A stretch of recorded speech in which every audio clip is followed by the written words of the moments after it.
with Helen Thompson-Carter, and Helen has her own consultancy. She's the director of Helentc Limited.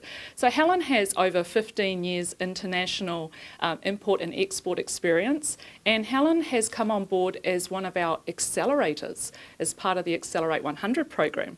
Thanks for joining us, Helen. So why don't you tell us a little bit briefly about your background and why you are so passionate about helping support businesses at that early stage of their export journey. Oh, lovely to be here. Thank you, Catherine. I guess it is true to say that I am extremely excited and passionate about what New Zealand has to offer the world. And when you're in the export space, there's nothing more rewarding than seeing a little bit of New Zealand going across those seas. My export journey began, as you've said, a number of years ago, and the first little bit of excitement was packing a container of aluminium windows and doors.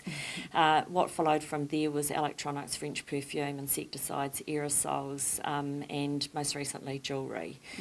The export journey is a very, very exciting one. It's a challenging one, it's a tough one, and it's extremely rewarding. And for me, what I love most about being involved with Export New Zealand is the opportunity to give a little bit back.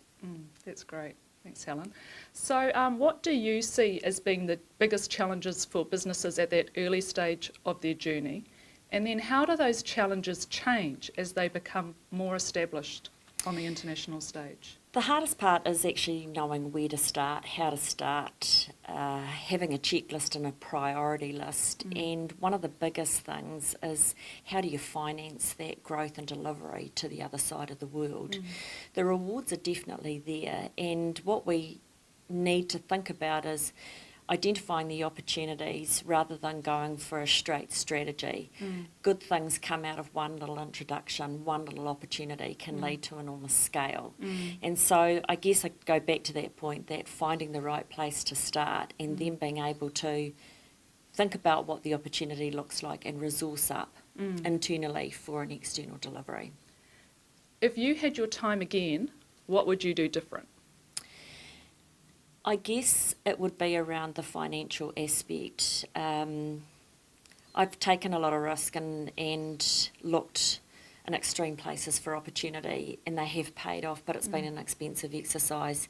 To start again, I would allocate more financial resource and I would spend a lot more time in market, finding out what those local markets look like and going small rather than being a sort of a seagull and wanting to conquer the world in one hit.